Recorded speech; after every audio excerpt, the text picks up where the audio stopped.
3, 2, 1, we're live. Good evening, everyone. Good evening to the members of the committee, members of the public, applicants, agents, anyone tuning in at home. I'll now call the Committee of Adjustment meeting of December 2nd to order. As this meeting is being held electronically due to COVID-19 pandemic, I will go over some rules of procedure for the benefit of the members of the viewing public. And then I will again go over our regular meeting procedure following that, and then we'll get into some of the items this evening. So first I would like to welcome Mike Bodner to the table, our new committee member. We've had a vacancy for some time, and Mike is the successful candidate. So Mike, welcome. I won't put you on the spot in this format, but you know, your experience and your opinions are valued here at the Committee of Adjustment. We look forward to working with you. So this meeting is being streamed live via the City of Brantford YouTube account. All members of the committee will be muted upon entering the meeting and throughout when they are not speaking in order to reduce background noise. All webcams for the committee member shall be turned on throughout the meeting. If a member needs to leave their seat, please leave the camera on so we recognize that you are away. Staff will be requested to join the video meeting should you need to answer questions of any members. Movers and seconders of motion shall be indicated by raising your hand, your physical hand on camera, and the chair will call out who the mover and seconder are. All members of the committee participating via online video conference will vote by a physical show of hands, and a recorded vote will be taken by the clerk. Agents, applicants, owners, and delegations are participating as well via Zoom or on the telephone. All persons wishing to speak to the items on the agenda this evening were required to register by 9 a.m. Any delegations received in written format have been provided to the members of the committee and will form part of the meeting record. In the event that a connection service interruption does occur that affects quorum of the Committee of Adjustment, we may recess the meeting for up to 15 minutes to regain quorum. If quorum is not achieved, the meeting is adjourned. So at this time, I will ask the clerk to take the roll call. Tara Gaskin. Present. Greg Kempa. Present. Lee Reiner is absent. He sent his regrets. Dan Nemesniak. Present. Michael Bodner. Present. Virginia Kershaw. Here. Christina Brooks. Present. Thank you. Okay, so at this time, I'll ask if any of the members have any conflict of interest on any of the applications on our agenda this evening. I see no conflicts, so we will move on to our regular procedures. So this meeting is held in accordance with the provisions of the Planning Act. The purpose of this meeting is to discuss minor variance, consent, and severance applications, and to give members of the committee the opportunity to ask questions, express concerns, or provide comment either in support or against applications. Each hearing is generally dealt with in accordance to the order that they appear on the agenda. In the event that the hearing is not completed on this date, it will be adjourned to a later date at which time the committee may hear further submissions. At the conclusion of each hearing, this committee will make a decision on each application. The names of those individuals who speak on any item tonight will appear within the meeting minutes. Anyone wishing to receive further notice of any hearing, including a copy of the committee's decision, please contact the city's clerk department. Minor variance decisions are final if there are no appeals 20 days after the committee's decision, and consent decisions are final if there are no appeals 20 days after the notice of the decision has been issued. So tonight's order of delegations will be as follows. We'll have the applicant or agent join us at the table to present the details of their proposal, their request. We'll have an opportunity for the committee members to ask questions at that time. Following questions from the committee to the applicants, we will have staff join us to present the staff report and the recommendation, where we will have another opportunity for questions of staff from the committee. We'll then open up the public hearing to members of the public who wish to speak for or against the application, and there will be an opportunity to ask questions. And I will note that we do not have any members of the public registered for any of the items this evening. And I also note that we have received any public correspondence in writing that were circulated through email this week. So we have had an opportunity to review those comments and concerns. So following the public portion, we will have one more opportunity for the committee members to ask questions of clarification to staff or to the applicant or agent. And then we would look to a member of the committee to move a motion where we will make a decision. So with all that being said, we will get on to the agenda this evening. We have a number of applications. Our first is a minor variance application A20 2020 for 84 Linden Road. Are the applicants or agents with us this evening? Ronald, welcome. Thank you. Thank you, Are Mr. you- Chairman. Are you, we have a couple others popping up. Okay, Yeah, I will identify those in a moment, Mr. Chairman. perfect. They're colleagues of mine that are in support. Okay, so when you are ready, just state your name and address, as well as who's there with you from your team, and the floor is yours to present the details of your minor variance application. Thank you. Before I start, Mr. Chairman, I want to indicate that my client, Mr. Stephen Bishop, Vice President of North American Development Group, and one of the mall's owners, and Mr. Darrell Bird, the manager of planning for the consulting firm WSP Consultants to Costco, have also signed in and may provide additional information if I'm unable to do so. My name is Ronald Richards. My address is 6163 Pebblewoods Drive, Greeley, Ontario, K4P0A1, and I am the agent for the owners of the mall. I want to start by saying, Mr. Chairman, that I have received, reviewed, and we will hear later on the comments and recommendations provided to you by staff. I am in full agreement with those recommendations. Furthermore, as our application includes a great deal of information that is included in your package and considered by staff in preparing its recommendation, it is not my intent, unless you believe it is necessary, to go through those documents and arguments in great detail. I propose to summarize the application and review how, in our opinion, it meets the 4 tests, and respond thereafter to any detailed questions you may have, if that is acceptable. The requested variance. If I could have the slide that shows the site plan, please. That's good.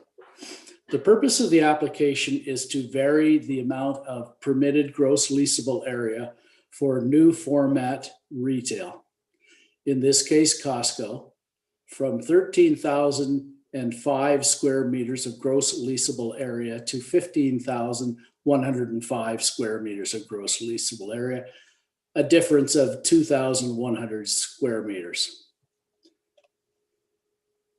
The owners of Linden Park Mall, in conjunction with Costco, are proposing to construct a new Costco store of some 15,000 square meters of gross leasable area. The new store is to be located on vacant lands that form the south end of Linden Park Mall land, adjacent to the 403 and surrounded by commercial development. This is the area that is outlined in red on the site plan in front of you. The proposed use is highly compatible with adjacent uses, and no adverse impact is expected. As staff have noted, no letters or calls with concerns have been received. Costco was first considered for the site through official plan and zoning bylaw amendments initiated in 2015, followed by a Linden Park master site plan application approved in 2019. Since then, the overall size of new Costco stores has changed and now have a footprint in the order of 15,000 square meters.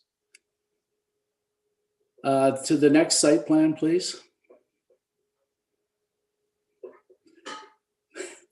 Keep going. Nope. Go back one. We'll stick with the one we had. That's fine. Sorry, those are all the ones that we have in the staff Yeah. report. I think all right, there's one other, but anyway, it doesn't matter. That's fine. A detailed submission for the Costco store is now under consideration by the city, for which conditional approval was received on September 24th. One of the conditions to final approval was obtaining relief from the bylaw as requested in this application. This plan in front of you is showing the entire Linden Park Mall site, and once again, the area where the proposed Costco is to be built is outlined in red. The lands are all owned by the same owner. I would now like to turn to the 4 tests. To do this, I will paraphrase or recite parts of Mr. Bird's planning justification report dated October 9th, 2020, which form part of the application. Test number 1, the proposed variance is in keeping with the general purpose and intent of the official plan. According to the official plan of the City of Brantford, the proposed Costco site is designated District Center Commercial. In 2016, Linden Park Mall received an official plan amendment that, among other items, increased the overall gross floor area for retail uses in Linden Park Mall and added permission for retail warehouse uses, of which Costco is one. There is no cap on the size of warehouse retail uses in the official plan, but there is an overall site cap of 76,200 square meters for Linden Park Mall. The proposed Costco, when added to the existing Linden Park Mall, remains well below that cap. The site is currently at 42,778 square meters, and with Costco will be 57,883 square meters. The official plan references the need for a planning rationale, traffic study, and market study to be completed for additional retail space beyond the 9,290 square meters. Notwithstanding the fact that the additional retail space being requested is less than 9,290 square meters, letter reports addressing these requirements were completed and form part of the application package. No adverse impacts were identified, and staff reviewed these reports and concur with conclusions expressed therein. For the reasons noted above, the minor variance is in keeping with the general purpose and intent of the official plan. Test number 2, the proposed variance is in keeping with the general purpose and intent of the zoning bylaw. The proposed variance for gross leasable area will allow for a retail warehouse use that is already permitted in the zoning bylaw. At the time the zoning bylaw amendment was approved, a conceptual retail warehouse layout and area were provided on the supporting plans, which led to the maximum gross leasable of 13,005 square meters. The definition of retail warehouse found in section 218.12 of the zoning bylaw indicates that it shall mean a lot and a building or structure or portion thereof where goods, wares, or merchandise are warehoused and offered for retail sales in single, bulk, and volume purchases, but shall not include any other retail uses defined therein. This definition is well aligned with Costco's warehouse membership club format, where larger volume and bulk merchandise are warehoused and offered within the building for retail sale. At this time, there are no other retailers in the Ontario and perhaps Canadian retail market that have the same warehouse membership club format as Costco. And the 13,005 meter size is not reflective of any new location that has been built in Ontario in recent years. Also, in my opinion, the gross leasable area definition is more appropriate for an enclosed shopping mall that has many shared common spaces with the net area exclusions that are not applicable to a large format single tenant retail warehouse. The proposed minor variance, therefore, is in keeping with the general purpose intent of the zoning bylaw. Test number 3, the proposed variance is appropriate and desirable for the area.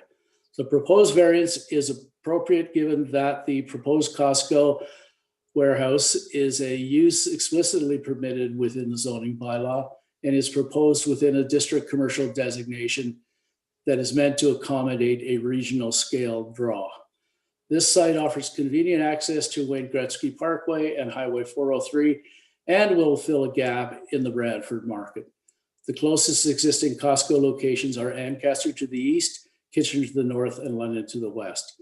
These stores capture a significant portion of their sales from Bradford trade area residents, and by introducing Costco as a part of Bradford's commercial structure, this will assist in recapturing this current outflow of retail expenditures to the benefit of all Bradford retail and service operators. The proposed variance is therefore appropriate and desirable for the area. And finally, test number 4, the proposed variance is minor. The proposed variance is minor because there is ample total retail gross floor area allocated for the Linden Park Mall in the Bradford official plan. Currently, the mall is 47,778 meters in size, and with Costco membership, this center would be 57,833 meters squared. As I indicated earlier, well below the cap within the official plan. As demonstrated in the market demand and impact review by Urban Metrics dated October 9th, 2020, and included in your package, the proposed Costco warehouse membership club would have no impact on the existing retail market in Bradford. The retail use is specifically permitted in both official plan and zoning bylaws. The proposed minor variance seeking to ensure the gross leasable area of the Costco retail warehouse, which is permitted in both the Bradford official plan and zoning bylaw, is comparable in size to other recent locations in adjacent markets and, in our opinion, is minor in nature. Thank you, Mr. Chairman. Those are my comments, and I would encourage you to support the application. Thank you, Ronald. That's some good information. Daryl, Stephen, did you have anything additional that you'd like to add at this time? Thank you. Nothing additional. I just, I concur with Ronald in that I agree I've reviewed the staff report and I agree with the recommendations of city staff. Thank you very much. Thanks, Mr. Chair. I'm really here just to offer any potential opportunity for questions if members of the committee had any questions for the ownership group, but otherwise concur with Ron's recommendation and look forward to your support. Thank you. Okay, great. Any questions from the committee for the applicants at this time? So no questions from the committee, so we will ask staff to join us and present the details of the staff report and the recommendation.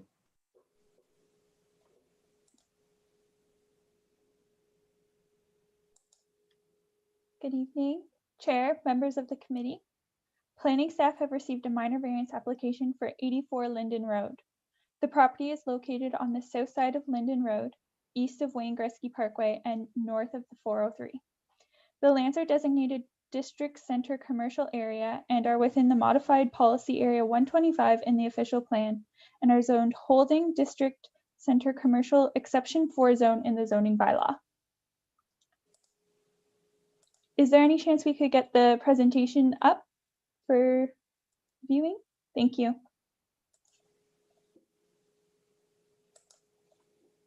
So back a few slides, thank you. Thank you. Next slide. Thank you. Linden Park Mall and 4 other outbuildings exist on the subject lands. The applicant is proposing to develop a retail warehouse and associated gas bar on the southern portion of the lands that is currently vacant. To facilitate the development as proposed, the applicant is seeking relief to permit a gross leasable area of 15,0105 square meters for a retail warehouse, whereas maximum 13,005 square meters is permitted. In order for a variance to be approved, an application must meet the 4 tests of Section 45(1) of the Planning Act.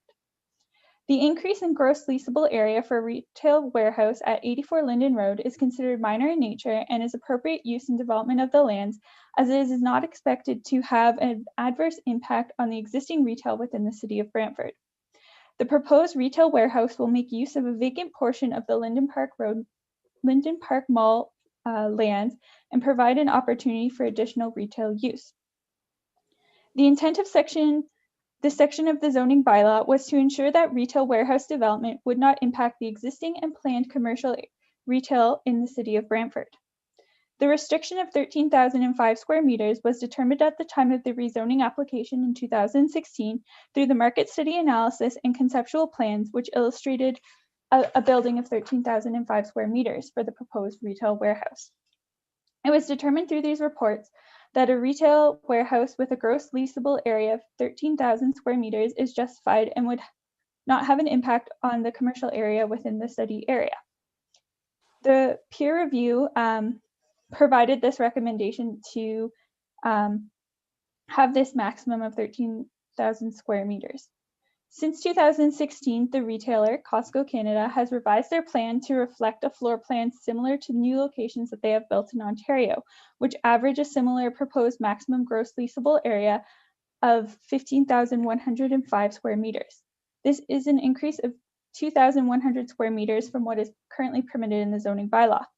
The provided planning justification report referenced the new market demand impact and review study, which stated that the retail warehouse development would have no impact on the existing retail market. This market demand and impact review study outlines that the increase in gross leasable area did not have an impact on the 2016 analysis results. In this instance, the market analysis concluded that the current proposed development would not have that impact and did not change these results. And planning staff agree with the findings outlined in this market analysis and are of the opinion that the proposed variance meets the purpose and intent of the zoning bylaw. Section 1811.2 of the official plan lists criteria for minor variance applications, including if adequate provision is made for vehicular access and off-street parking on the lot and that building coverage is not excessive.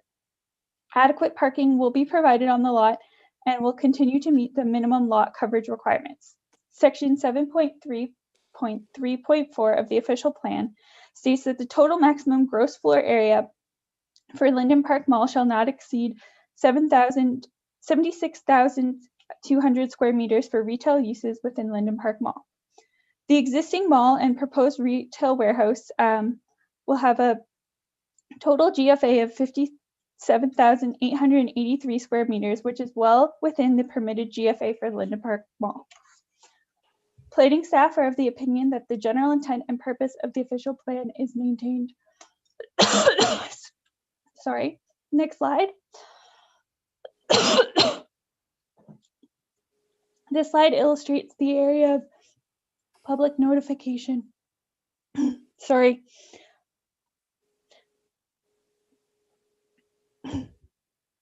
Planning staff are of the opinion that the minor variance application to permit the 15,000 square meter retail warehouse meets the 4 tests of the Planning Act under section 45(1), and staff recommend that the application A2020 be approved. Thank you. Thank you very much. Any questions from the committee to staff at this point? I don't see any hands. So at this stage, we will formally open the public portion of the hearing this evening. And I will note that we do not have any members of the public registered to speak to this item. So with that being said and acknowledged, I will formally close the public portion and ask again if the committee has any questions of clarification for whether staff or the applicants or agents. No questions of clarification, so I'll look to a member of the committee to move a motion for a decision. Greg? Mr. Chair, I move that application A20-20 to permit a change in the gross leasable area be approved as shown in the minutes. Thank you. Seeking a seconder, Virginia. Any discussion from the committee members on that motion? Seeing none, we will have the clerk call a vote. Just a reminder, it is a recorded vote, and you will be asked to raise your hand as deemed appropriate. Tara Gaskin. Sorry, all those in favor, raise your hand and leave it raised until you hear your name. So Tara Gaskin, Greg Kempa, Dan Nemesniak, Michael Bodnar, Virginia Kershaw, and Christina Brooks. That carried on a vote of 6-0. Wonderful. Thank you. Moving on, the next item on the agenda, another minor variance application A21-2020 for 205 King George Road. The applicants or agents are present. There's Nathan. Nathan, welcome. Thank you very much. And Brandon.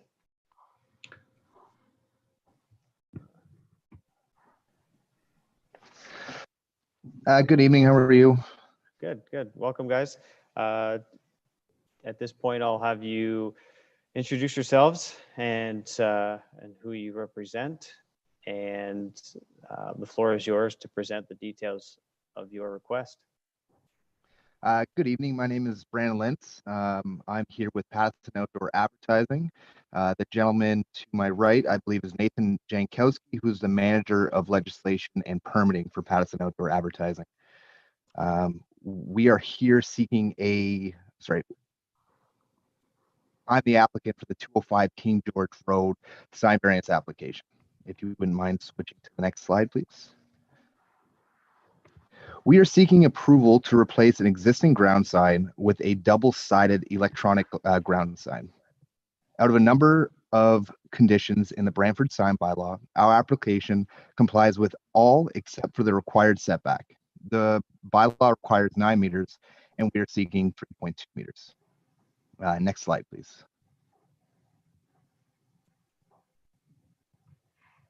This is a subject property located on the west side of King George Road, north of the Alexander Graham Bell Parkway.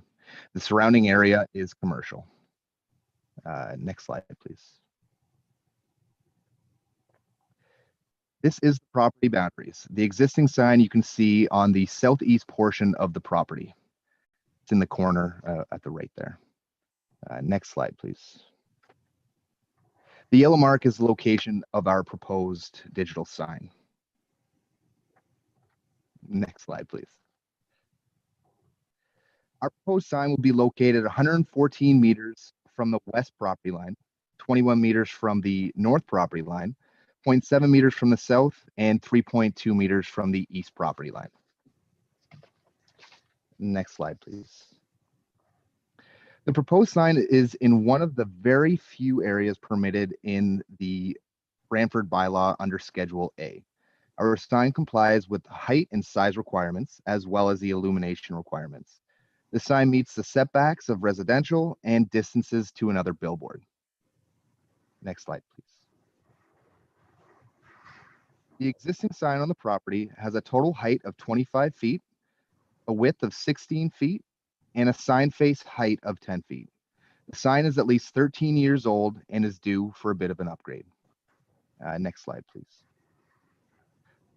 Our proposed sign has an overall height of 26 feet, a width of 19 feet, 5 inches wide, and a sign face height of 9 feet, 5 inches. The proposed sign is very close to the overall size of the existing sign that's on the property. Next slide, please. Granting the setback variance of 3.2 will eliminate any safety concerns of having the supporting post of the sign located in the travel portion of the parking lot. Next slide, please. This is the proposed sign at the 9 meter setback. As you can see, The supporting pole of the sign would be located in the traveled portion of the parking lot. This causes safety concerns for people visiting the site and navigating the parking lot. Next slide, please. At the 3.2 meter setback, the sign is located in a boulevard and has zero safety concerns for pedestrians visiting the location. Next slide, please. If the proposed variance is granted, we would better meet the requirements of section 478.14.5 of the sign bylaw, which states all messages on the billboard must be clearly visible to and in the direct line of sight of pedestrians and motorists. Specifically, the billboard would be more visible to the traffic along King George Road at a 3.2 meter setback than at the 9 meters. Next slide, please. This is a mock-up of our proposed sign traveling southbound on King George Road. Next slide, please. This is our proposed sign traveling northbound on King George Road. In our opinion, the overall look of the property will be enhanced by our proposed sign. Next slide, please.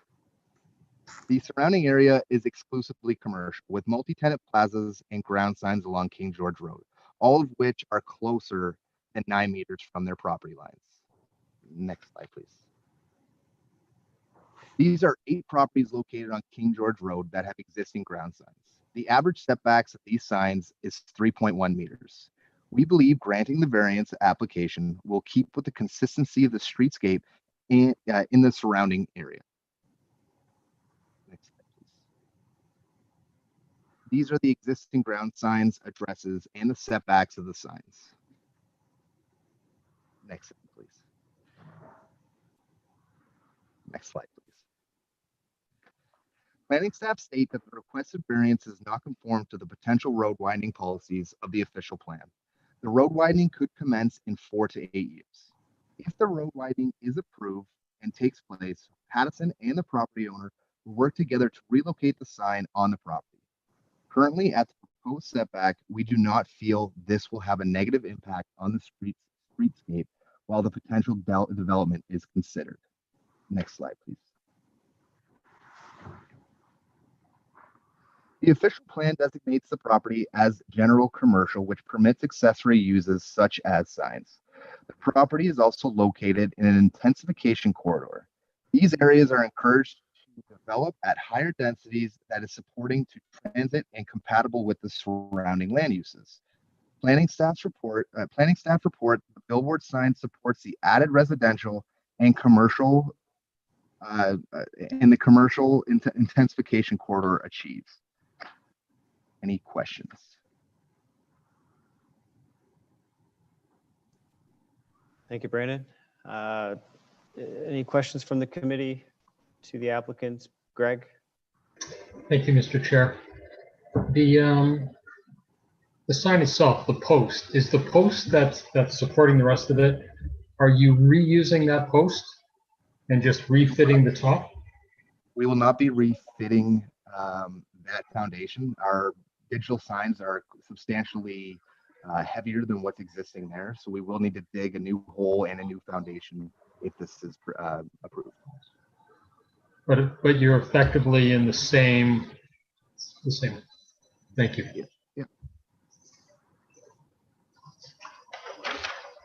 Any other questions from the committee to the applicants? I just have one, Brandon, just so I can confirm that I'm understanding it correctly. Based on your markup, you're replacing a sign that advertises the business on the property with a general billboard sign?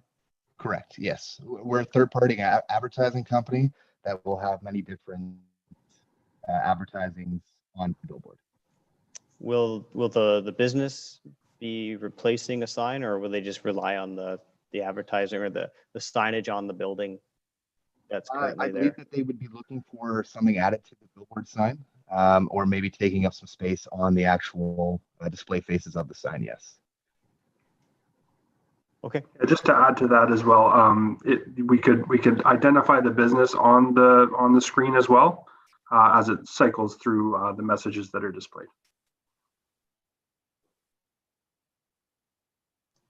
Okay, yeah, that's a good point, Nathan. Just to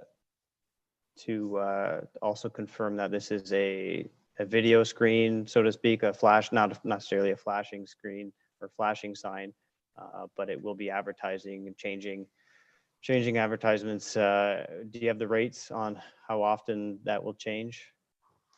Yeah, it would be subject to the requirements in the sign bylaw, but typically the way it operates is a static image is in place for 10 seconds and then an instantaneous change to the next message in the sequence. There's no visual effects of like blinking, flashing, scrolling, any sort of motion, anything like that. It's just a static still image and then an instant transition to the next image. Okay. I think we have had a few of these types of signs in various sizes and locations come through the committee.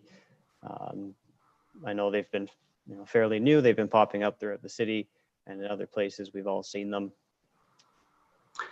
Yeah, we work with a Canadian company called Media Resources to install the digital billboards, and they actually make the screens as well. And they're extremely experienced in this field now, and we're capable of controlling the brightness levels with the automatic sensor. We have video feeds of the screen, so we can identify any malfunctions very quickly. And Pattison and Media Resources are both committed to operating these responsibly.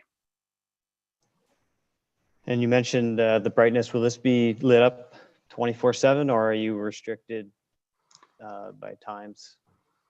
No, we'll operate it as set out in the sign bylaw. Okay. Any other questions from the committee to the applicants?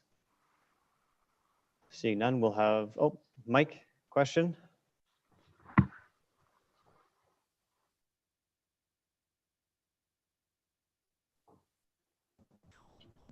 Yes, through you, Mr. Chair, would you say that the placement of the sign is a health and safety concern? You mentioned about the you didn't want the sign right over the parking area.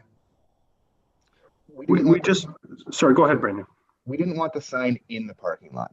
So we're off in a boulevard in a grass area of the property. So there's no cars that would be permitted to go in that area anyways.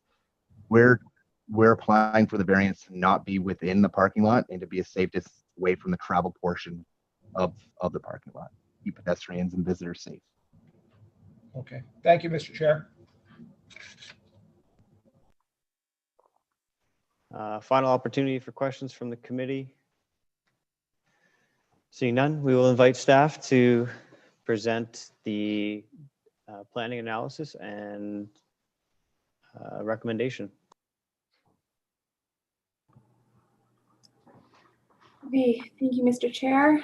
Good evening, Chair and members of the committee. As Mr. Lintz had noted, there is a minor variance application for 205 King George Road. And this application is to allow a billboard sign 3.2 meters away from the street line, whereas 9 meters is required under section 478 of the municipal code. A billboard sign differs from a ground sign. Just for clarification purposes, this is for third-party advertising, whereas a ground sign is for advertising of the business that's on the property.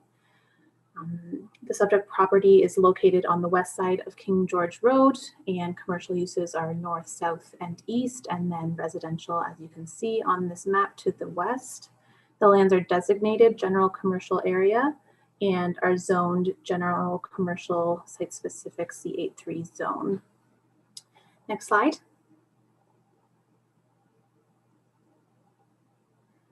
So this photo portrays where the existing sign is in relation to the building. As Mr. Lintz had noted, the proposed billboard sign will be in the same general area. However, it is a larger sign. Next slide. So this is a site plan of the property. It's a little bit difficult to see, but at the bottom of the screen is where the sign is proposed, which is 3.2 meters away from the street line. The existing building on the property is not impacted and will remain. And the illuminated sign has an area of approximately 18 meters square. And all billboards through the municipal code are required to enter into site plan control. So if approved, this minor variance is approved, the billboard will be subject to that process. Next slide. These are the elevations of the proposed sign, just in a bit of detail showing what it will look like. As noted, the sign will be a digital sign and has a dimensions of about 9 feet by 19, which is about 3 by 6 meters. Next slide, please. So the application was circulated to all residents within 60 meters of the site, and no comments were received. And if you could just go back to the site plan or the aerial, that would be great. So in planning staff's opinion, the proposal is not appropriate for the development of the lands, is not minor, and does not meet the intent of the official plan or sections 478 of the municipal code. The official plan designates this property as within an intensification corridor, and the official plan policies for intensification corridors encourage development of higher densities, pedestrian and transit oriented. In particular, new mixed-use development is encouraged. It is planning staff's opinion that billboard signs are not conducive to a denser pedestrian and oriented environment and therefore are not appropriate in an intensification corridor. Additionally, through the site plan process, a road widening will be required, and in this location will be approximately 3.2 meters, which once taken would result in the sign being located on the property line with a 0 meter setback, which is not appropriate in planning staff's opinion. The municipal code requires a setback of 9 meters, and the proposed billboard sign will be located much closer to the street than that at 3.2 meters and less if the road widening is taken. And at that setback, planning staff are of the opinion that the billboard sign will have negative impacts on the streetscape, not only for pedestrian traffic, but for vehicular traffic, as well as the design of the streetscape as well. And the variance results in the billboard being too close to the street. And therefore, in planning staff's opinion, application A21-2020 should be refused as it does not meet the intent of the official plan and is not considered minor or appropriate for the development of the lands. If anyone has any questions, I'd be happy to answer. Thank you very much. Any questions from the committee to staff? Mike?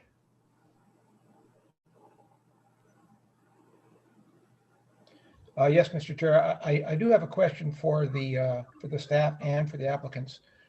Is there any way they can seek a compromise in moving the sign from where they want to somewhere close to where the staff would feel comfortable with? Through the chair, I think as Brennan had noted in his presentation, the 9 meter requirement and results in them being in the parking lot. Through the site plan process, we would work with them to find a suitable location to make sure that there's no concerns in terms of it being in the parking lot, pedestrian and vehicular safety. In planning staff's opinion, I think there could be a variance that would be appropriate, but what that specific number is, we'd have to look at a plan and determine from that. Okay, thank you. Question from Greg. Thank you, Mr. Chair, and to Bryn. The earlier slide by the applicants showed a number of signs that are well within the 9 meter rule. Should the city ever look to widen that road, I would suspect that most, if not all, of those existing signs would therefore be too close to the property line. Those signs would have to be moved, and whose cost would that be at? So through you, Mr. Chair, first of all, I will note that the signs that the applicant has noted, they are ground signs, so they are not subject to the same requirements under the municipal code. So they only need be 1 meter away from the street line, whereas billboards need to be 9 meters. So those signs, the bulk of them do meet at least that requirement under the municipal code. Should the city ever move forward with a widening on that road, the signs would, yes, to be moved, and whether or not that is at the expense of the owner or not, I am not aware. I'm not sure how that process typically works. As a follow-up, Mr. Chair, then do I understand then that the nature of this sign being electronic is somehow defined differently as a billboard as opposed to regular commercial signage?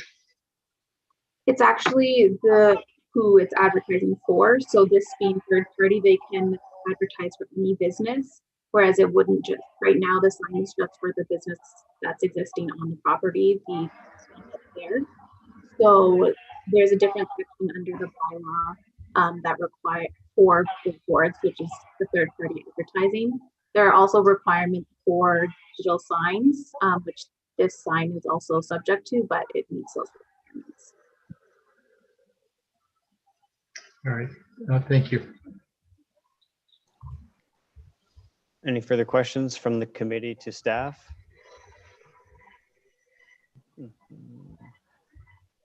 I just wanted to point of clarification there. Greg touched on it a little bit. It does sound like we are dealing with a different beast here in terms of they're both signs, but it's the type of sign that warrants a larger setback because of the nature of the sign, advertising third-party businesses, whatever it may be, and it requires a larger, it's typically larger sign, and it requires a larger setback from the street. Do I have that correct? Correct. Okay. And then the applicant or agent there, they did provide that graphic identifying a number of signs with a similar setback. However, as you mentioned, they are different types of signs that require a lesser setback because of the nature of those signs and what they are advertising. That's correct? Correct, yes. Okay. Thank you. Any further questions from the committee to staff before we open up the public portion? Seeing none. So we will formally open the public portion of the hearing this evening, and I'll note that no members of the public have registered for this item. So with that being said, we will close the public portion, and I will ask if the committee has any further questions of clarification. I will let Nathan and Brandon respond to any of the comments, any further comments that they'd like to make result of some of that discussion with staff. But I'll ask if the committee has any questions of the applicant or agent first. Seeing none. So Nathan, Brandon, do you guys have any additional comments of clarification that you'd like to make at this time?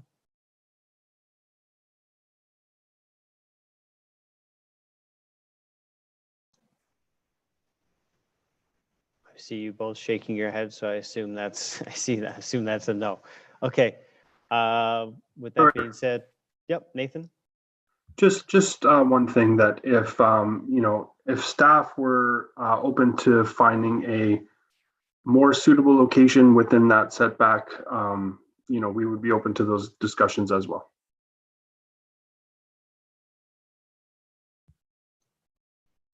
Okay. Virginia. Okay, and hearing that comment, is perhaps we can defer this back to staff and the applicant to maybe look at a different solution, give you a month or something to look at something rather than just outright turning it down based on staff recommendation. Would that be agreeable to the applicants?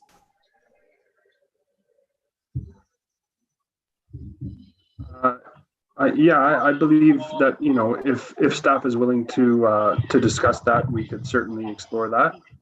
Thank you. Greg? That being the case, Mr. Chair, I would put forth the motion to defer this application giving the applicant and staff time to reach a more suitable setback. And I look for a seconder to that. Mike, seconder. So at this point, we will get a motion on the floor, and then we can certainly discuss it. You know, I know staff would be willing to work with the applicants. That was previously mentioned, and it sounds like the applicants would be willing to work with staff to amend the application, perhaps with an increased setback, something that perhaps staff can support. It'd be difficult for them to provide that opinion today without reviewing kind of the merits of the revised request. And it sounds like we're working towards a motion to allow you guys additional time to do that. Any idea of how much time you would require? From our side, not much at all. I think, you know, there's limited space where we would be able to locate the foundation. So we can look at, you know, sort of the maximum setback within that range. And we could have a response to you fairly quickly.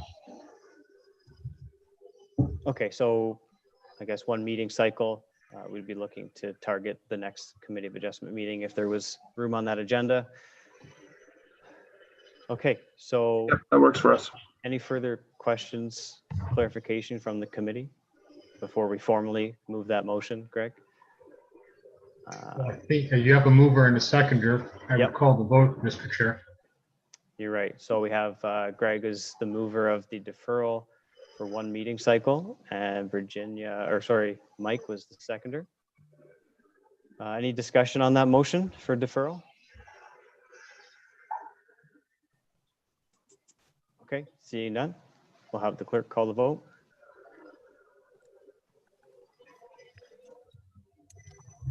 Okay, all those in favor, please raise your hand and leave it raised until you hear your name called. Tara Gaskin, Greg Kempa, Dan Nemesniak, Michael Bodnar, Virginia Kershaw, Christina Brooks. That carried unanimously on a recorded vote of 6-0. Thank you, guys. Look forward to seeing the revised proposal. Thank you very much, everyone. Moving on to the next item, the third item on our agenda is an application for 288 and 289 Murray Street.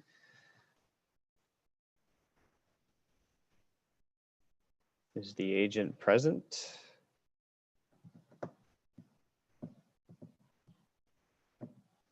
Mr. Phillips, welcome. I'll just remind you to unmute yourself if you wish to be heard. Perfect. The floor is yours.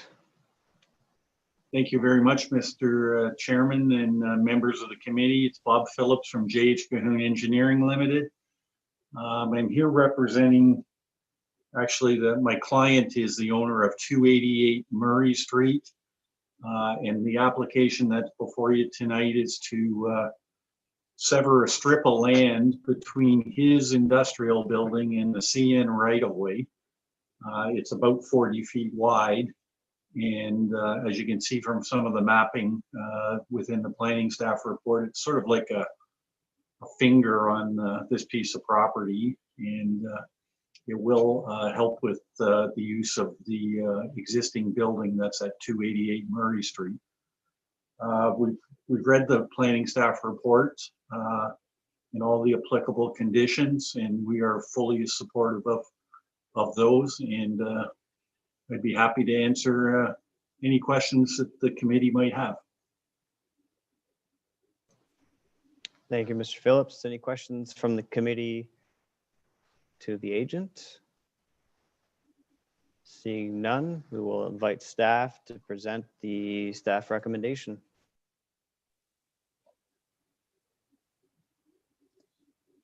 Thank you. Chair, members of the committee. Planning staff have received a consent boundary lot adjustment application for the lands municipally addressed as 288 and 298 Murray Street.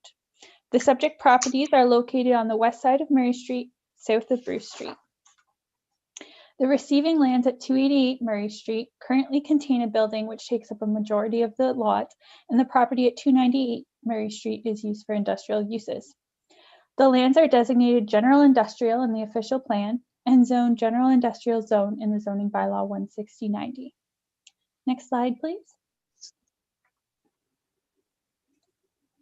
The applicants are proposing to sever a narrow 3-meter strip of land with an area of 93 meters squared on the southwestern part of 298 Murray Street, which is located south of the property at 288 Murray Street, and merge the parcel of land with the neighboring property at 288 Murray Street. There is an existing covered stoop and steps and door that provides access to the building at 288 Murray Street, which encroach onto this proposed severed parcel. The purpose of this application is to add that narrow strip of land in order to provide the access to the building at 288 Murray Street. The Planning Act sets out standards to which provincial and local interests, policies, and goals are implemented. Sections 50 to 57 of the Planning Act regulate the subdivision of land, and Section 53 addresses consent specifically. Section 5312 refers back to Section 5124, which lists the criteria that the Committee of Adjustment must have regard for when considering a consent application for approval. These criteria include if the plan conforms to the official plans, the dimensions are adequate, and the adequacy of utility and municipal services. Section 18.9.2 of the official plan also lists criteria for consent applications. The subject consent application will result in a lot boundary adjustment to facilitate the enlargement of this undersized industrial parcel while not impacting the retained lands. The lands proposed to be severed are already in use by the property at 288 Murray Street, as there is existing stoop and staircase and fenced area. The retained lands will continue to meet the lot area and lot width minimum requirements of the M2 zone.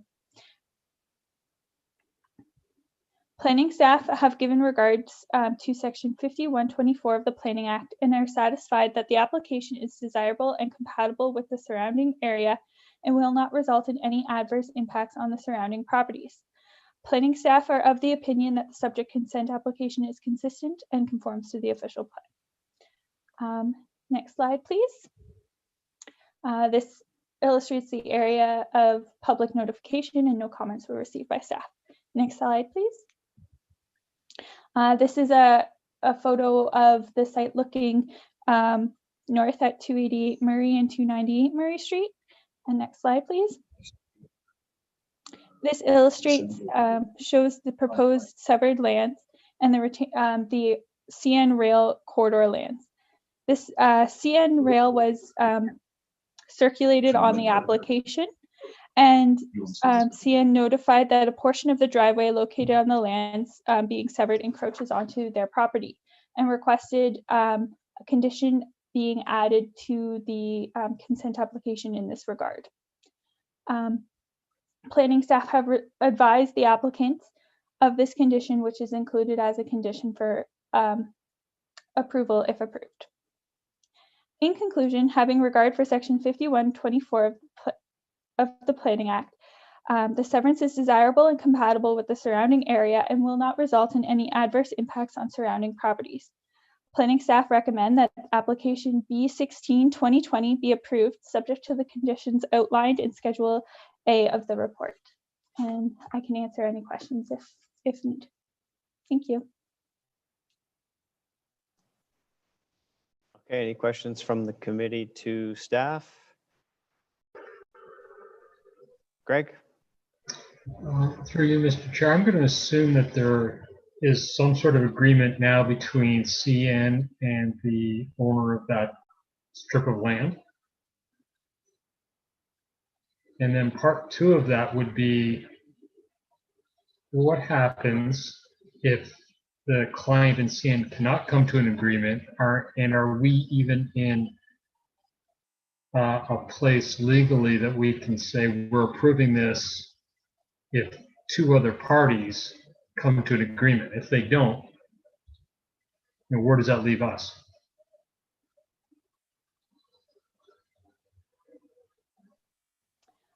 Through you, Mr. Chair. I had spoke with the applicant in regards to this, and from my understanding, there is some form of agreement that they're currently working on. Again, that is what I had been told by the applicant. And then from my understanding, if they were to not come to an agreement and they were to cease using the CN lands, then it would be a null and void condition as it would not be required.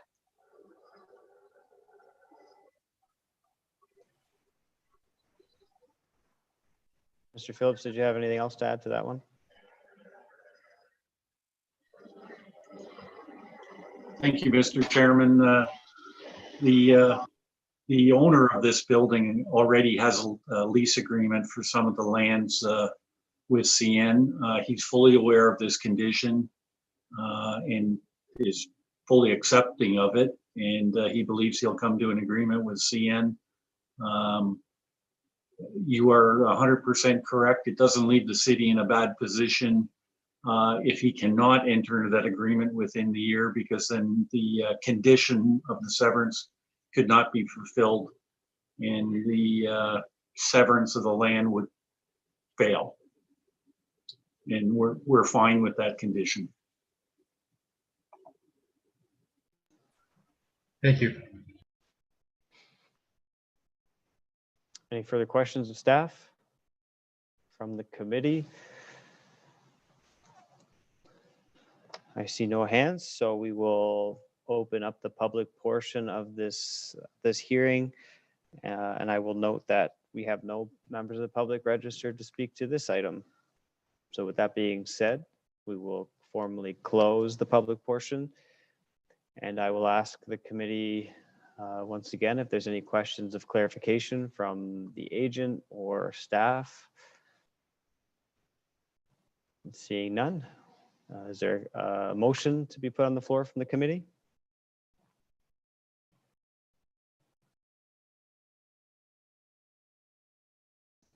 Virginia? Sure. The dogs aren't barking, so I can do this one. That application B16-2020 for lot boundary adjustment to sever the land from 298 and add it to 288 Murray Street be approved, subject to the conditions in Appendix A as well. Thank you. And seeking a seconder. Greg, do I see your hand there? Thank you. Any discussion on the motion? No discussion. We will call the vote.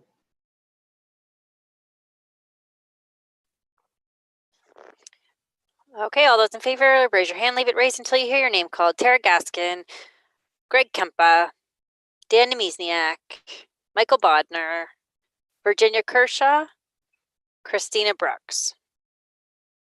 That carried on a recorded vote of 6-0.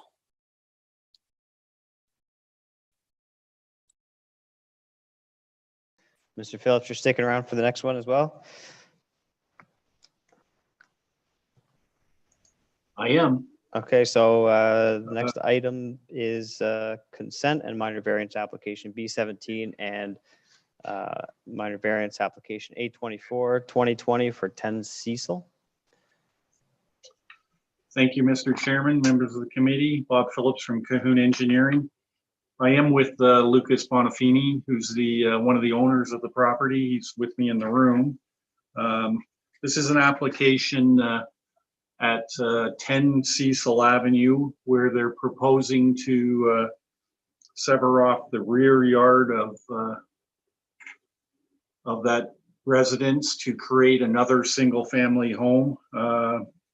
It results in a couple of variances that are being required both on the retained and the severed property. The lot area of the severed parcel is approximately 425 square meters, where the lot area is required is 550. The retained parcel will have an area of 438 square meters, where again, the lot area requirement is 550 square meters. With the severance, there is a kind of change in the front yard setback. So there's a minor variance on the existing house, reducing it from the required 6 meters to 4.7. And then on the severed parcel, we are requesting a reduction in the rear yard of from 7.5 meters to 6 meters. As you can see within the planning staff report, we prepared a proposed site plan, which has been circulated. And we have received the planning staff report, which is supporting this proposed severance and these minor variances.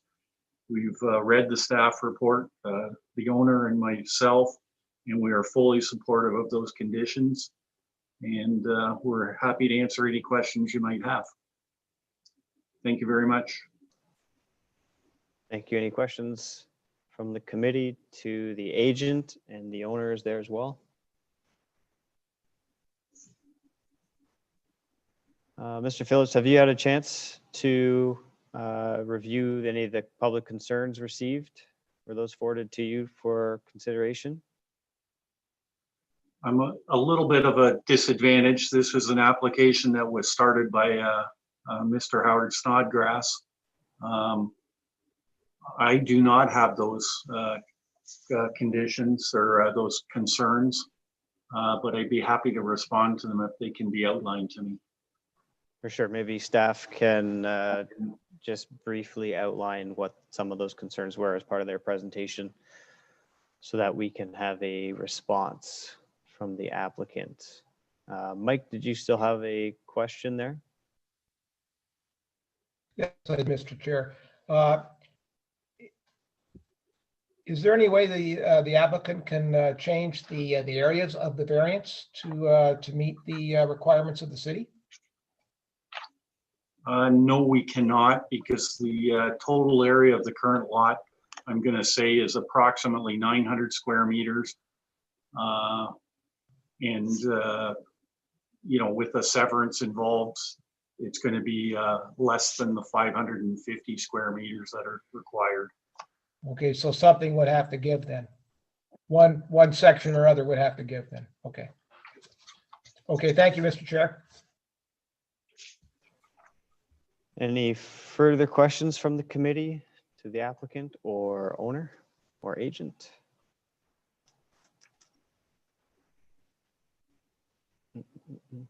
Just one question. Has this application or this proposal been made before in the form of a formal application to the Committee of Adjustment historically? I am not aware of any previous applications on this property. Okay.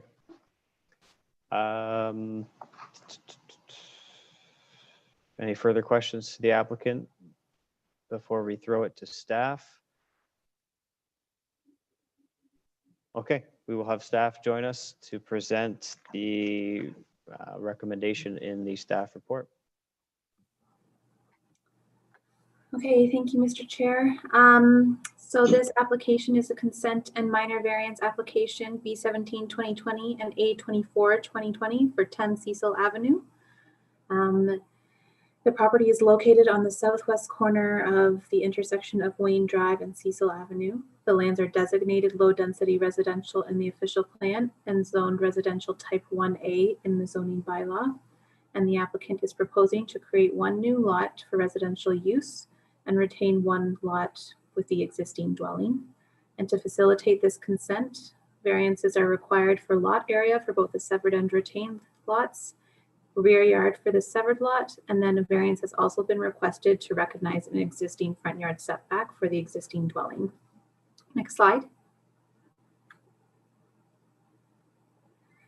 The subject lands, as seen on this site plan, the proposed severed lot is to the west, and this plan does show a dwelling can be located on these lands. And then the retained parcel will contain the existing dwelling at the corner of Wayne and Cecil. The subject lands are surrounded by single detached dwellings, and then King George Road is located west of the site where there are various commercial uses. There is a detached garage on the property right now, located where the proposed severed lot is, and as a condition of consent, that detached garage will be demolished or removed. Next slide. The application was circulated to all residents within 60 meters, and one email was received with concerns regarding the lot creation. And I can go through this email now. The concern was regarding the resident. I'll just read it, actually, that's probably the best way to do it. So this severance proposal has already been rejected when the previous owners asked about it many years ago. We inquired about doing the same to our property, which is 11 Cecil Ave, and were told the following: there is not enough property or depth to form 2 legal sized lots, and to do so would change the original design of the existing neighborhood. So like others in the neighborhood, we put on an addition just like 10 Cecil Ave did. For the existing proposal, we would have except 2 lots, which will be more than 20% less of the minimum lot size requirements. This is totally unacceptable. If the lots were to be within 5 to 7%, then maybe an exception could be granted. But even then, the design of the neighborhood is changing.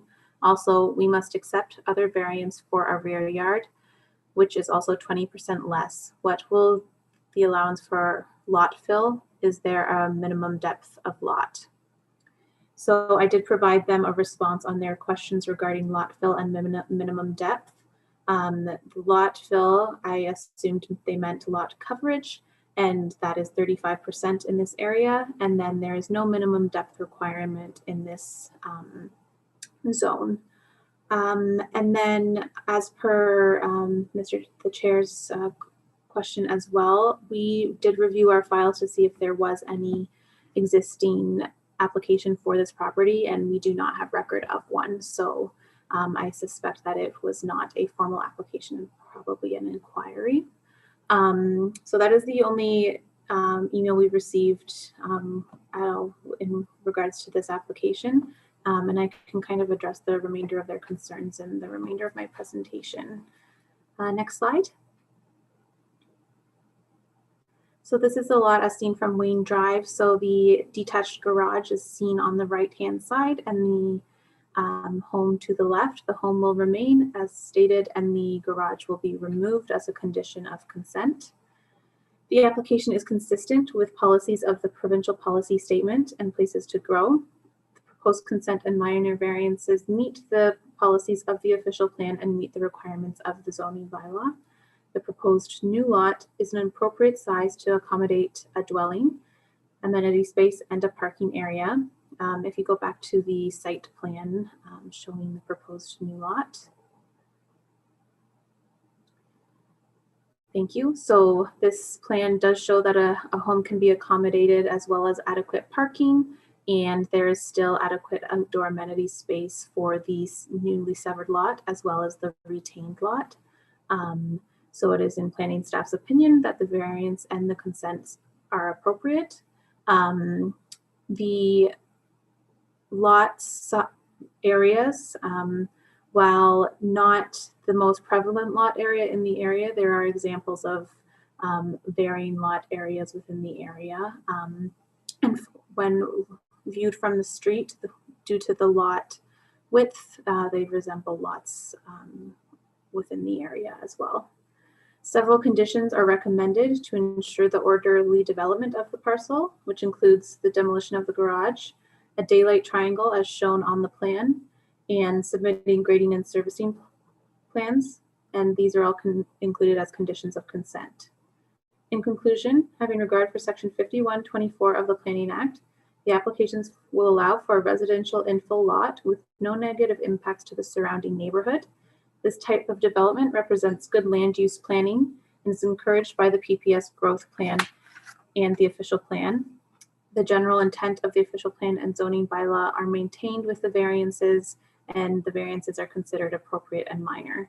Therefore, planning staff recommends that application B17-2020 and A24-2020 be approved, subject to the conditions in the report. Thank you. Okay, any questions of staff from the committee?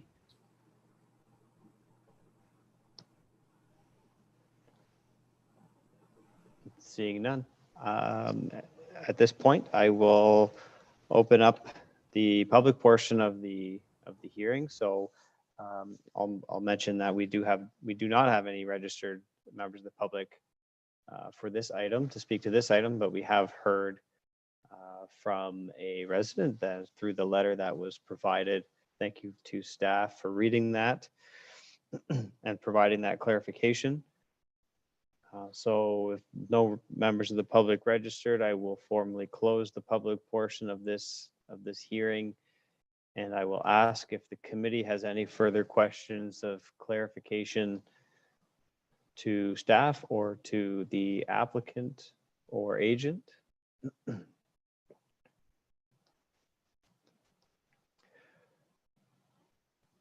So I'll just ask one to perhaps the agent or the applicant would be more appropriate.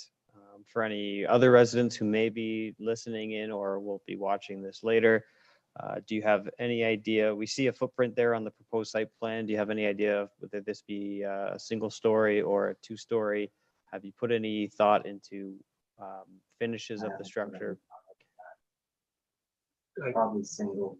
We're considering, just the owner's been speaking to me here, and the consideration is probably a single story home, but he really hasn't made that determination at this point. Okay, appreciate that. Any further questions or clarification?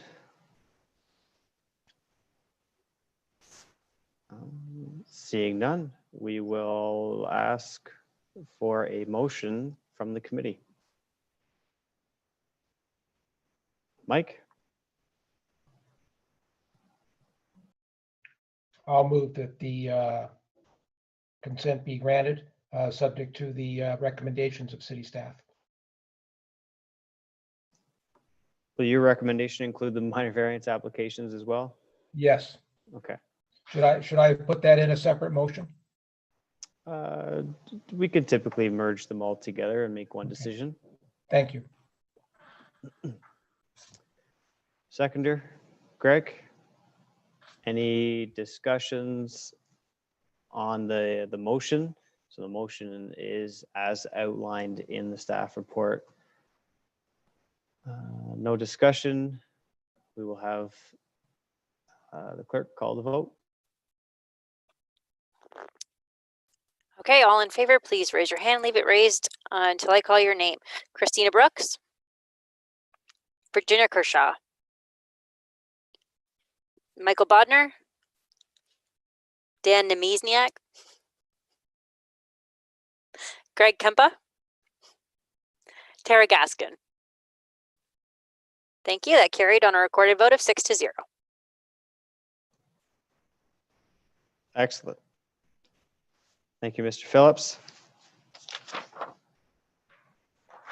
I see you're on the last item as well, so you'll be sticking around. Yep, thank you. But before we go there, we will go to consent application B18 2020 for 118 Albion Street. Is the agent present this evening?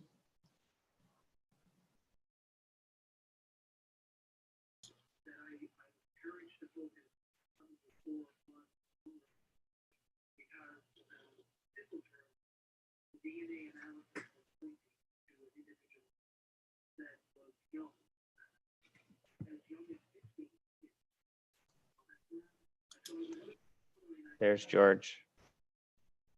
Hi, George. Hi, good evening. Welcome.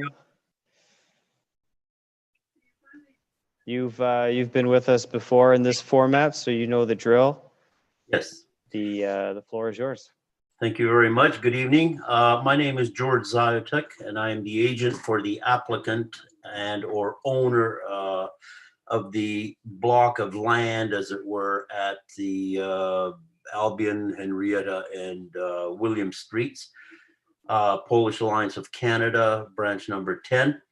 The addresses involved in this parcel of land are 118 Albion Street, 126 Albion Street, and 119 William Street. And this parcel has been basically merged in title. What the applicant would like to do is to have a consent for a severance of the one parcel of land at 118 Albion Street from the entire parcel of land. In essence, what it involves is an area of approximately 432 meters squared to be severed from that block, and the remaining approximately 3,144 meters squared be retained as is. The application as it was submitted, I think it was Bryn that put the report together, I think captured quite nicely the intent of what the applicant was after. Having reviewed the response in accepting or approving the application, I would like to have the committee perhaps consider further relief on the conditions, and that is to say condition number 5, where we're looking at providing a service plan. And my reasoning for that is that it would appear that the engineering comments came through as if this is going to be a new development. And it reads, indicating that the severed and retained parcels can have their own independent sanitary sewer connections. Well, these are existing properties for the last, I would say, 50 or at least 50 years, have their own sewer connections, water connections, and so on. So I'm just kind of wondering why would that have been as an engineering request. Likewise, in condition number 6, that the proponent or the applicant rather provide a grading and drainage plan for the overall development. Again, there is no, I suppose, grading changes that are being made. The drainage of these properties is not being at all touched and or affected by this severance. The only, I suppose, grading, if you can call it that, and it's not really grading, is the provision of a parking facilities at the rear portion, if you will, of the 118 Albion Street property. All that involves is just basically taking a portion of that area and putting down compacted granular fill to accommodate 2 vehicles. So this is why my reasoning is to have the committee perhaps consider striking out the conditions of acceptance, condition number 5 and condition number 6. As far as the condition number 4, receipt of spatial separation, that makes sense, and I agree with that. There's no problem with us accepting that condition. So on that basis, I would like to have the committee approve that application, and I would be more than willing to answer any further questions. And I believe you have on board one of the representatives of the owner of the property, John Labinovitz. He's the second vice president of the organization. Maybe he could possibly add more comments to this. I see you there, John. Welcome. Did you have anything else you'd like to add?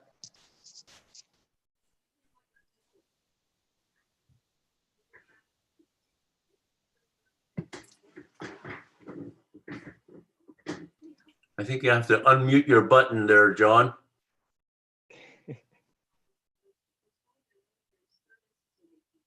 Can you hear me now? There we go. Very good. I thought they unmuted me before, but that's okay. Mr. Chair and committee members, my name is John Labinowicz, and I'm the second vice president at the Polish Alliance of Canada branch in Brantford here at 126 Albion Street. I'm sure most of you have been at our hall in the past, whether at the villages or one of our banquets or events. I've been involved with the hall approximately, about 40 years. To the Committee of Adjustments, and I and our members are hoping that our application to severance 118 Albion Street from 126 Albion Street and 119 William Street will be approved. Looking at the report of the Committee of Adjustment decision regarding application for consent, I have a big concern with some of the items listed as conditions of consent, and that is the extra costs associated with some of these items.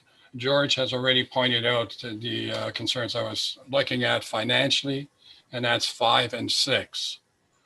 For the last few years, our club has been, as they say, surviving, and we are able to pay our expenses due to our rental of the hall, and most of our help is volunteers.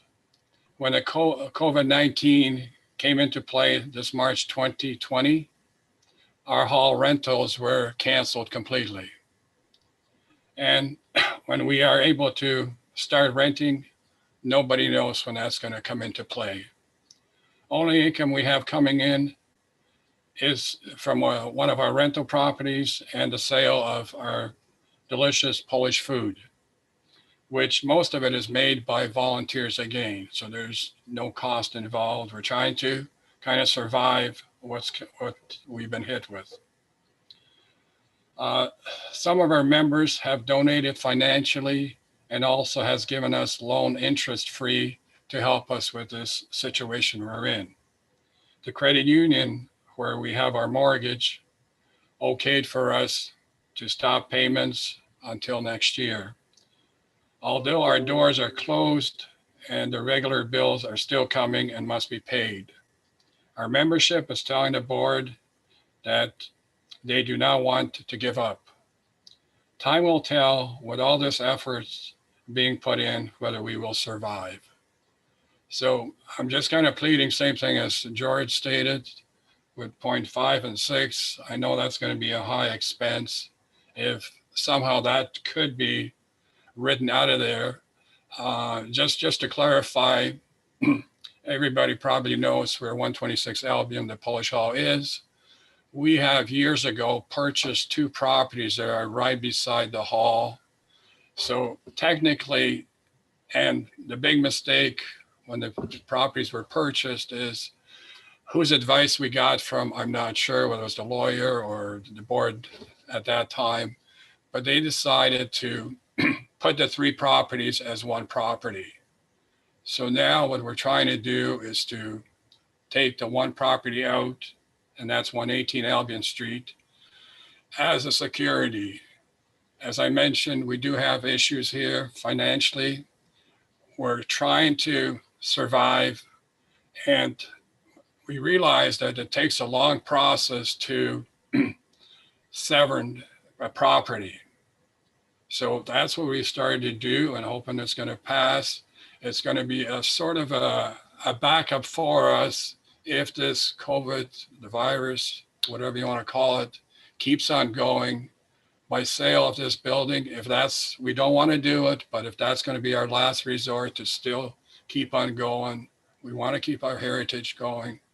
We have something prepared instead of, when it comes to that time, we have to do that.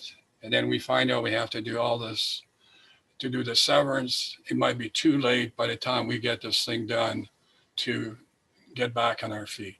So I'm hoping that that's going to happen, and thank you. Thank you, John. Appreciate the comments. Thank you. Thank you. Any questions from the committee to George or John representing the application?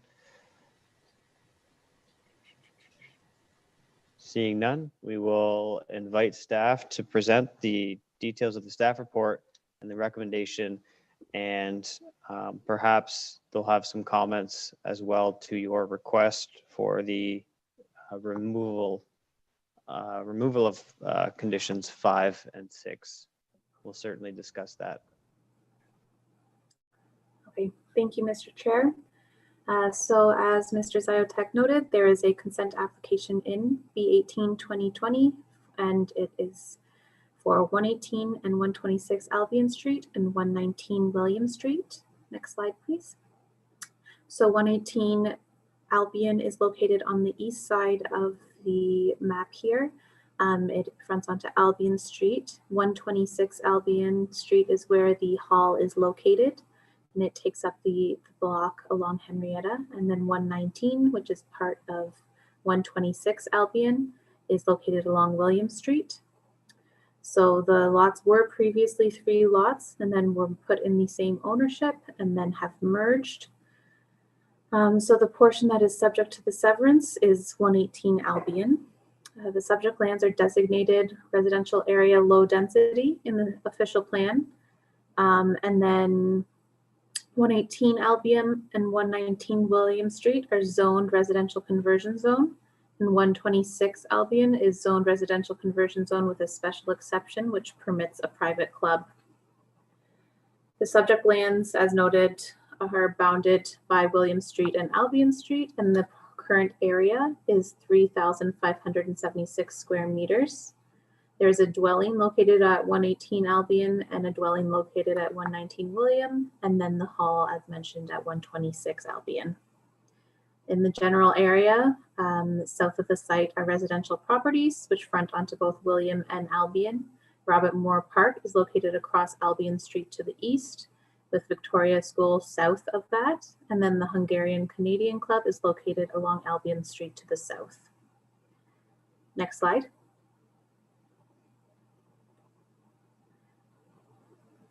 Notice of public hearing was issued by personal mail and by posting as signs on the site. And at the date of this hearing, no comments have been received. The application was circulated to departments and agencies. And as noted by the applicant, the building department has requested spatial separation calculations, and the engineering department has requested grading and servicing plans, and these have been included as conditions of consent. And I can go into that a little bit further in a bit. As noted, the subject lands are designated low density residential. This designation permits low density dwelling types, including single detached, semi-detached, duplex, and triplex dwellings. The existing single detached dwellings are consistent with the official plan, and the private club is permitted due to it being consistent with the zoning bylaw. As noted, the property is zoned residential conversion, with the hall property being zoned residential conversion special exception zone. Uses on the property are currently permitted. Next slide. So this is the dwelling located at 118 Albion Street. The proposed severance will be recreating this lot that was previously in existence. Parking can be accommodated on site. There's 2 dwelling units within the building right now, so 2 parking spaces are required. And the applicant has provided a plan noting that 2 parking spaces can be provided in the rear yard. The construction of this parking area is the only visual change to the site, and the properties are already configured to function separately. The construction of the parking area will be subject to a site alteration permit, which is also a condition of consent. The lot is considered appropriate as there are similar lots with similar areas and frontages along Albion Street and within the greater neighborhood as well. So a site inspection was completed on November 18th, 2020. Upon completion of this visit and review of all relevant policies, planning staff are supportive of the application. The proposal is consistent with the applicable policy planning framework and the provincial policy statement and conforms to the growth plan and the official plan. And planning staff recommend that application B18-2020 be approved, subject to the conditions attached to the report. As Mr. Ziotek and the other applicant noted, there are a few conditions attached, that one being a servicing plan and one being a grading and drainage plan. These conditions are relatively standard on severance applications. The engineering department has recently updated their wording, so they are quite, I guess, bulky comments, whereas before I feel like they looked a little more simple. However, they do get the same intent. So the servicing plan is being required to ensure that there are no services crossing the proposed property lines. So it is, although they were existing lots, they need confirmation that they aren't creating lots that have services crossing property lines. Because when the lot was created, that may also have been something that occurred. So they just need confirmation there. So, and then the grading and drainage plan is to ensure that there is no stormwater from the property going on to neighboring properties. When they are in the same ownership, obviously this isn't an issue, but if it were to be sold in the future, or when neighboring property is sold in the future, it isn't, stormwater should be managed on site. So this plan is just making sure that that's the case. And with the small alteration to the property required to provide parking, there will be some changes. So that's just another confirmation on that. I understand where the applicants are coming from in terms of the level of work required and the cost associated with these studies. However, I do not feel comfortable at this time saying that we can get rid of these conditions as they were requested by the engineering department.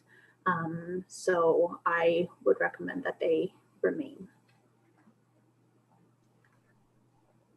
Thank you. Something for the committee to think about for sure. Do we have any questions from the committee to staff? Chris? Under condition number 5, I know that the city has private drain connection sheets that are located within the building department. As a standard course, a resident can apply or ask that the building department to see scans of these, and I'm wondering whether that would be sufficient to alleviate condition number 5. Through the chair, that may be satisfactory. I don't want to speak for the engineering department. However, in the past, they have accepted things such as locates, for example, of the existing services to satisfy similar conditions. So that obviously is a little less of a less onerous than a servicing plan. So there are ways to ensure that the servicing is not an issue in terms of the property lines other than a servicing plan. But again, I don't want to say that they would be satisfactory as it is not a planning condition.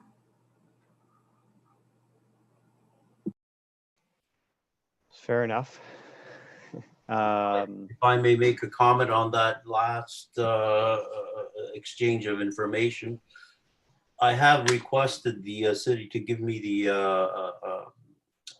servicing for those properties. I haven't reviewed that yet in terms of the actual locations of any sewers and or water supply lines to these individual properties. But again, I can basically respond that these properties have been in existence for a very long time, and I just can't see where providing engineering servicing plans would benefit this condition to the point of satisfying, other than perhaps like Chris noted, provide the information, and I'd be willing to prepare it onto a plan to show the information on the basis of the engineering data that I've received from the city.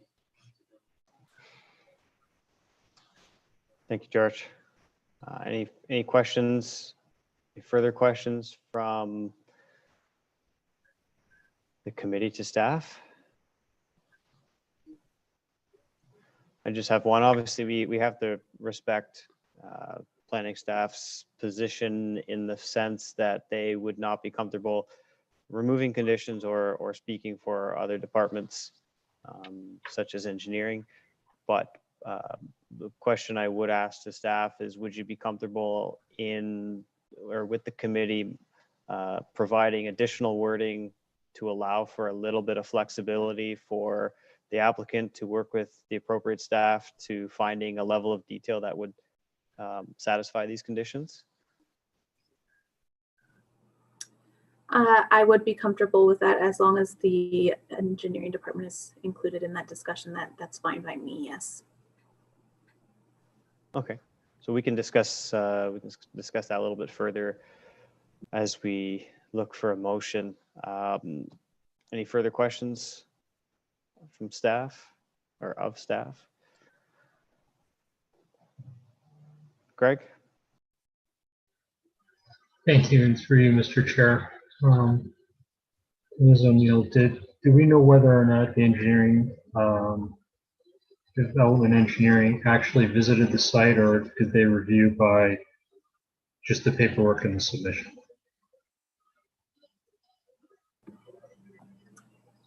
I'm uncertain. I know that we do give them the information, but I'm not sure whether or not they actually went to the site. Thank you.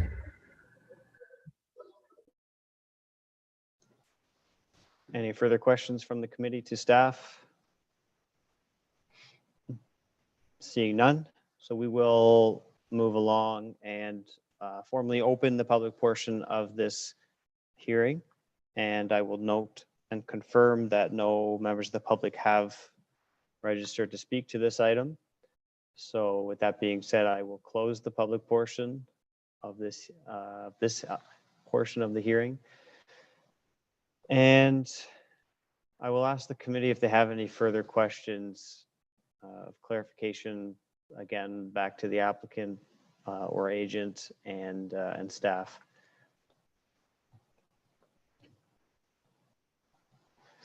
I guess the only question that I have for you, George and John, would be kind of further to the comments I made earlier about modifying the wording of the conditions,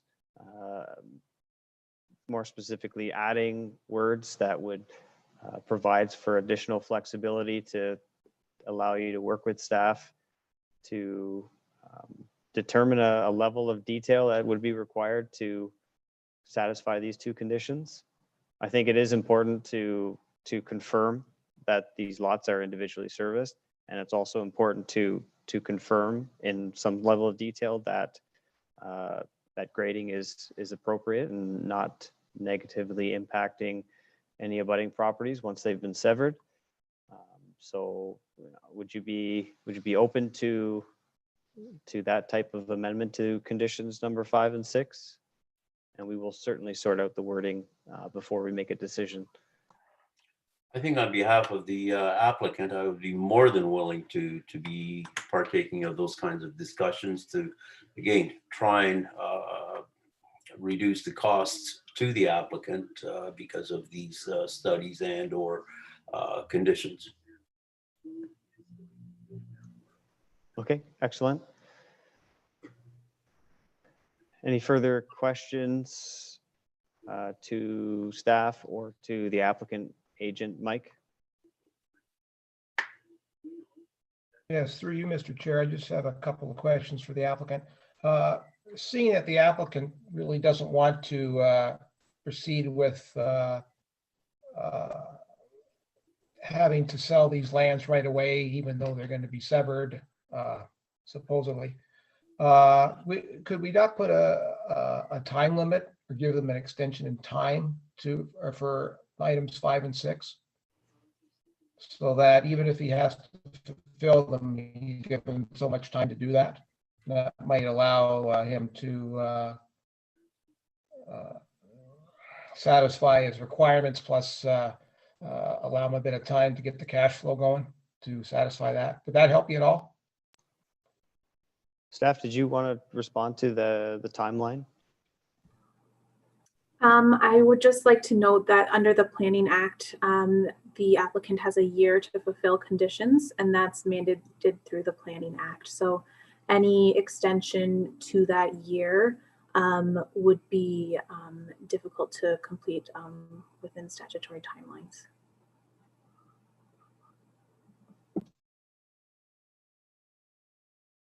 Mike, follow up? Okay, through you, Mr. Chair, to the applicant. Would a year give you enough time to get the money together to satisfy those two requirements?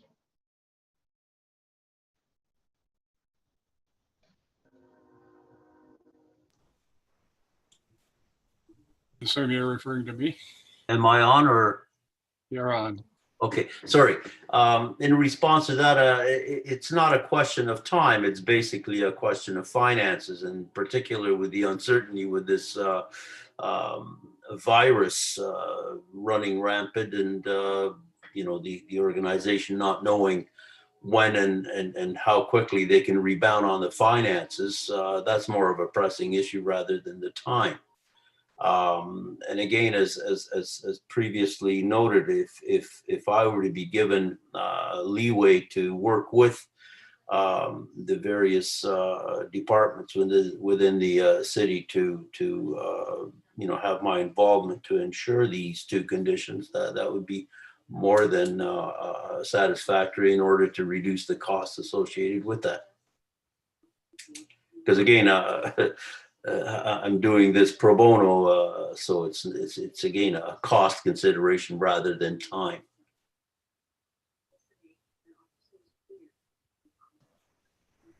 Greg? Mr. Chair, I don't want to be the guy who keeps putting stuff off, but might the committee entertain a motion to defer to give George and John 30 days to meet with the team over at development engineering to come up with some sort of compromise?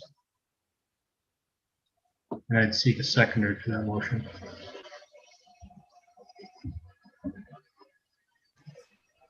Mike? So Greg has moved the motion again to defer, to allow, rather than modify the wording of the condition, to allow the applicants to some additional time to work with the appropriate staff to perhaps work with those staff members to modify, allow them to modify the wording of the conditions, or perhaps remove them altogether if they can satisfy those requests within the next meeting cycle. Is that accurate?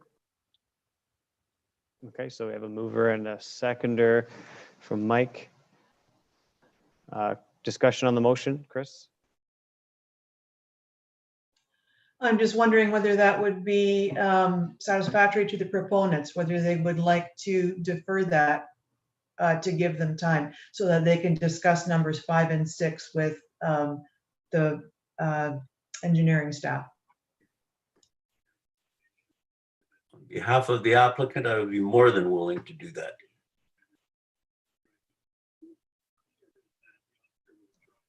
Okay, just on kind of the theme of discussing the motion, I guess it's my personal opinion that modifying the wording of the conditions to allow a little bit of flexibility. I'm not sure exactly what that wording could be. It might be as simple as adding as required, but that doesn't always help. It doesn't narrow down exactly what level of detail we'd be looking for. Perhaps it is more beneficial for the applicants to work with staff outside of any required timelines to satisfy those requests, or at least get a better understanding of exactly what would be required of them, rather than get kind of backed into a corner based on their requests, and then having that 1-year timeline hanging over their head. As I say it out loud, maybe the deferral is more beneficial to the applicants. Any further discussion on the motion for a deferral? No further discussion. We'll have the clerks call the vote. Thank you. All those in favor, raise your hand and leave it raised until you hear your name called. Christina Brooks, Virginia Kershaw, Michael Bodner, Dan Nimizniak, Greg Kempa, Tara Gaskin. Thank you. That carried on a recorded vote of 6-0. Thank you, George. John, we look forward to seeing what you guys come up with. Thank you very kindly for the consideration. Look forward to working with.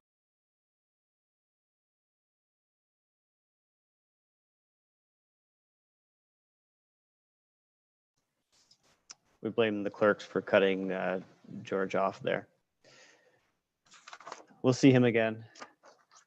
Last item on the agenda, consent application B19 and B20, 2020 for 111 Sherwood and 125 Sherwood. Mr. Phillips shall be still with us. There he is, Mr. Phillips. The floor is yours. Thank you, Mr. Chairman, members of the committee. Bob Phillips from Cahoon Engineering, representing two landowners at 111 and 125 Sherwood Drive. I'm not exactly sure who was on the committee a few years ago when we severed this property into two, and it was sold to the two neighbors. The two neighbors have come together and have submitted applications to sever a parcel of land along one from each piece along Sherwood Drive, which they will combine to create a new industrial commercial lot along Sherwood Drive to allow for some future development. We've read the planning staff report and have had numerous discussions with the planning staff over the past little while. And if you remember, we did have an application before this committee that was refused for severing a small parcel of land. And this was sort of the alternate means of creating a new lot there. As I said, we've read the planning staff report and are fully supportive. And I'd just be happy to answer any questions the committee might have. Thank you, Mr. Phillips. Any questions from the committee to the agent? Seeing no questions, we will have staff join us to present the recommendation.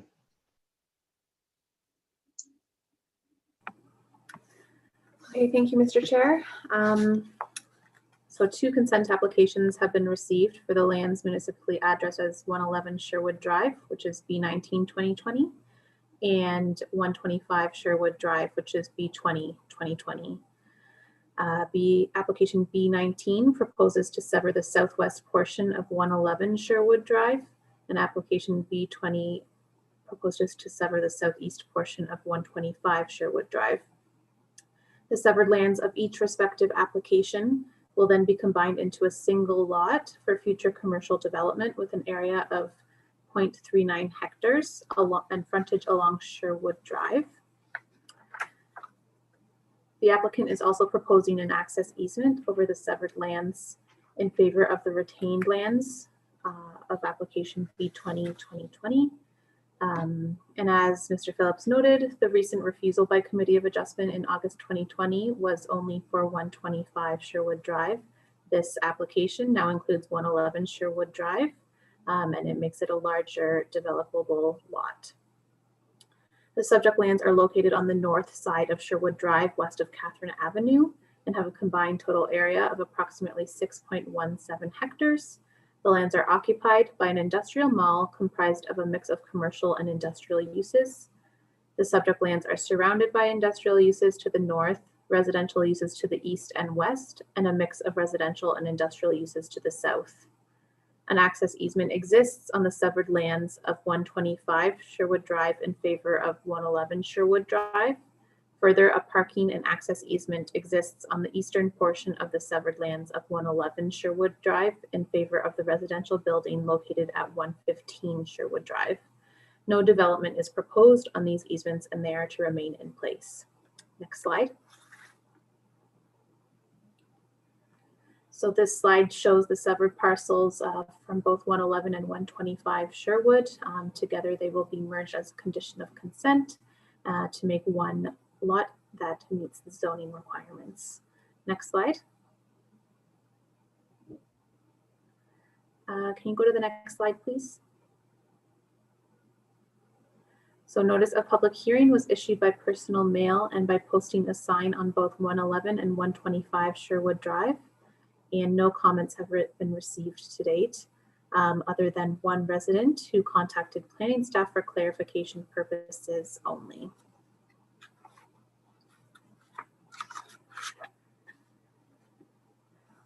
The subject lands have multiple designations in the city's official plan, and which includes mixed industrial commercial and general commercial, and then general industrial and several modified policy areas.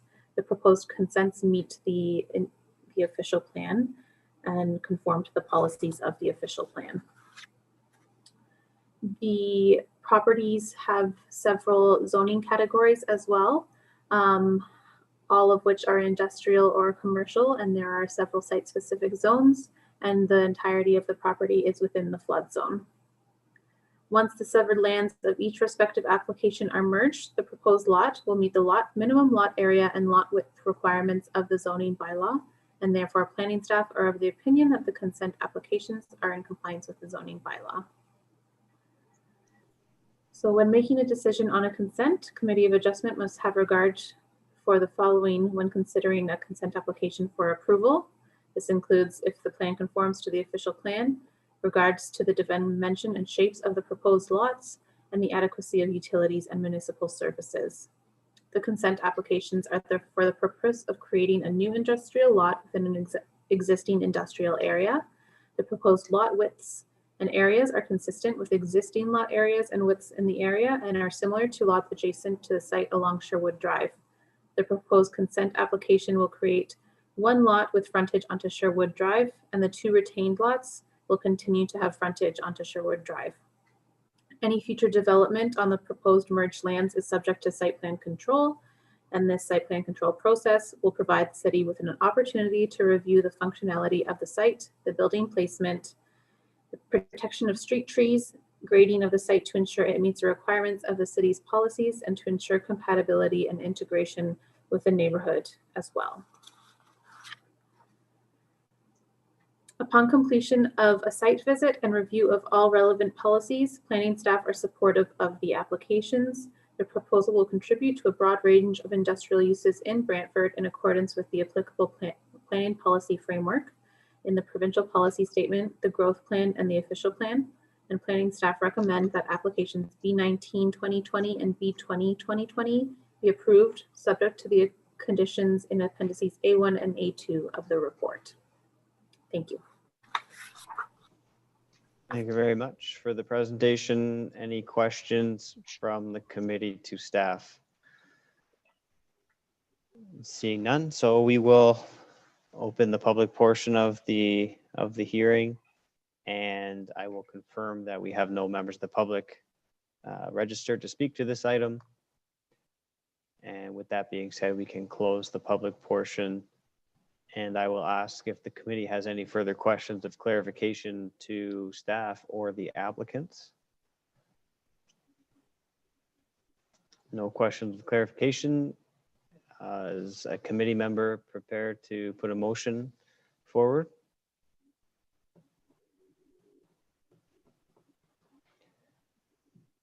Mike?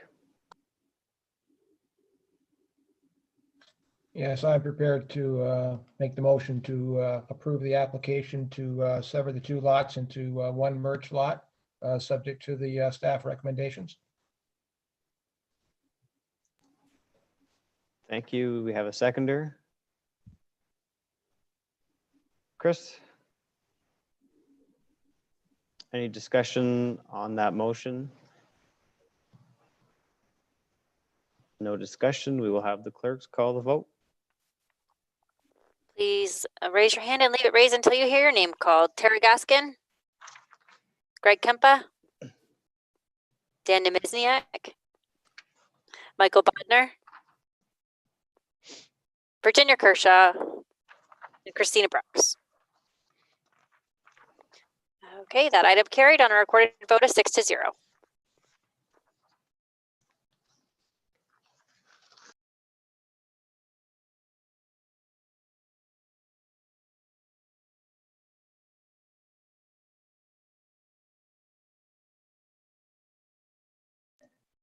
I was muted.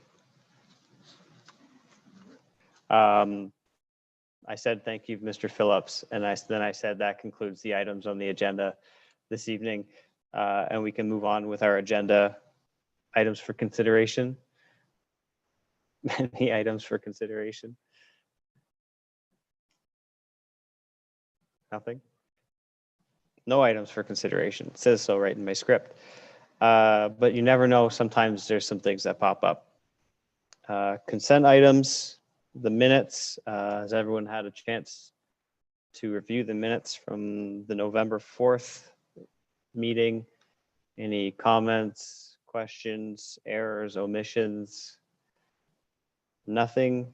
I will now call the vote to accept. Do I need a mover and a seconder? Doesn't say it in my script. Every episode I do this. A mover to accept the minutes. Greg, seconder, Virginia, all those in favor? Passed. That concludes all the items on the agenda. I will ask if the committee, before we stop the live, or when we stop the live recording, if the committee members can just stick around so we can have our Christmas party. Thank you again to everyone tuning in, applicants, agents, owners, in this format.